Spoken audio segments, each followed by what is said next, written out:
Hey all, Ron here from Military Images Magazine with a new episode of Life on the Civil War Research Trail. You students of the Civil War know that Europeans followed news about the developing Civil War in America with great interest. With all the states composed of an overwhelming number of European immigrants who hailed from those countries since colonial times and still pouring into the ports up and down the coast, coupled with the curiosity about the unusual experiment of a republic formed of, by, and for the people, the intensity of focus on America comes as no surprise. The curiosity went both ways, as prior to the Civil War, the United States sent formal and informal military observers, an entire generation of them who grew up on studying Napoleon and other world commanders, to learn the ways of the European armies at war in the Crimea and elsewhere. And so Europe sent its observers to see how the Americans conducted its military affairs. Other Europeans traveled to America and offered their services to one side or the other. They include the man pictured here, Prince Louis-Phillipe-Albert d'Orleans, the Count of Paris. His life dates 1838 to 1894. In the autumn of 1861, the Count joined the staff of Major General George B. McClellan with the rank of captain and a position as Assistant Adjutant General. The Count's brother, Prince Robert, also served. They remained with McClellan until the end of the 1862 Peninsula Campaign. The Count's 6 months in uniform and his subsequent research about the war led him to write The History of the Civil War in America, which has become a classic reference, published in 4 volumes between 1875 and 1888. One of the biggest challenges the Count faced was how to frame and contextualize the Gettysburg Campaign. So he did what any good researcher would do. He reached out for help. In this case, he contacted Reverend John William Jones, life dates 1836 to 1909, of the Southern Historical Society, to help out. The Count wrote a letter, and that letter is noteworthy because in it, the Count shares his ideas and theories about key failure points from the Confederate side. I want to share the letter with you. It's dated Sevilla, January 21st, 1877. Reverend J. William Jones, D.D., Secretary, Southern Historical Society.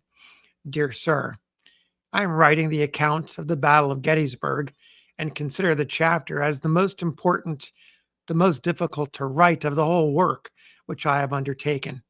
I share the opinion of those who think that the Confederate cause was not a lost cause from the beginning, that it may have been successful, and therefore I seek with great care to find out why it did not succeed.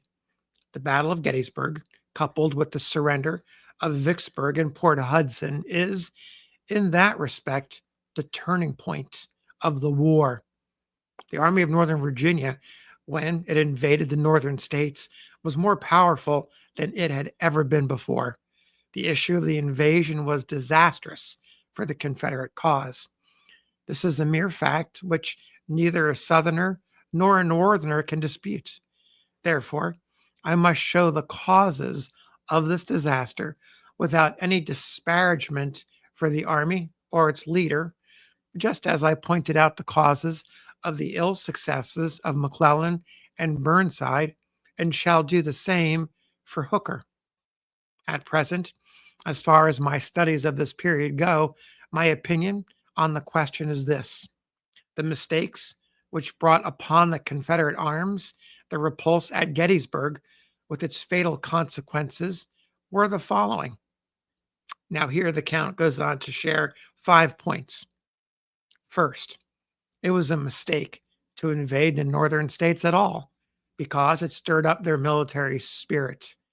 The best chance of the Confederacy was the pecuniary exhaustion of the North and not the exhaustion of its resources in men.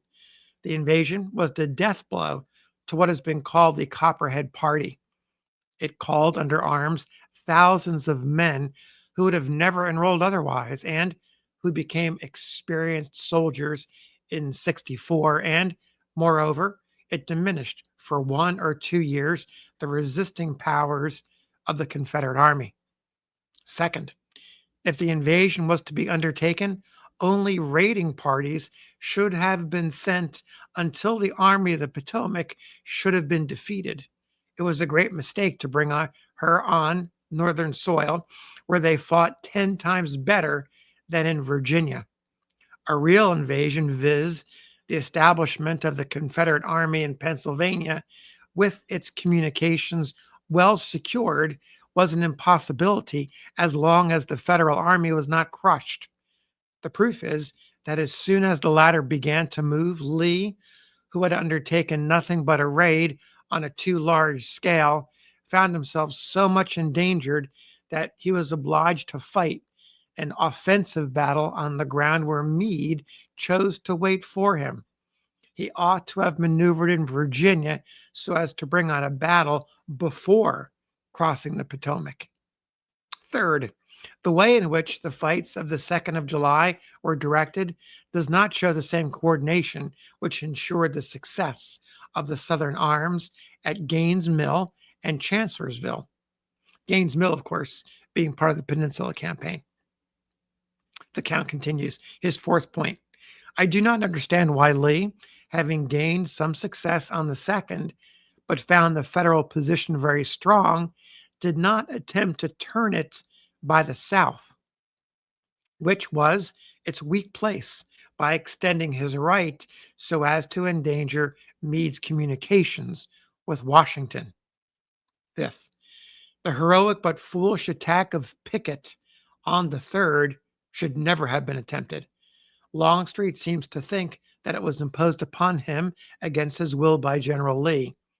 General Early says distinctly in a paper published by the Southern Historical Society that Longstreet deferred it so long as the Second Corps could not cooperate with it as it would have done if the attack had taken place early in the morning. I hesitate very much between these two opinions. I put these questions to you in a letter, which I wish you to keep private, at least not to publish, because in my sincere desire to judge fairly the Confederate Army, you may help me by putting the same questions to some of the Confederate leaders who are still alive and with whom you are in correspondence. The opinion of General Early, for whom I have the greatest consideration as a soldier, would be especially valuable to me.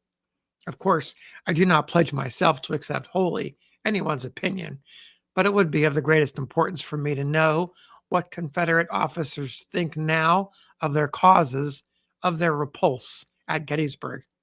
Believe me, dear sir, yours truly, Prince Louis-Phillipe-Albert d'Orleans, Count of Paris. Now, the Count did receive replies, and I'll save them for a future videos. Until then, we'll see you on the next episode of Life on the Civil War Research Trail.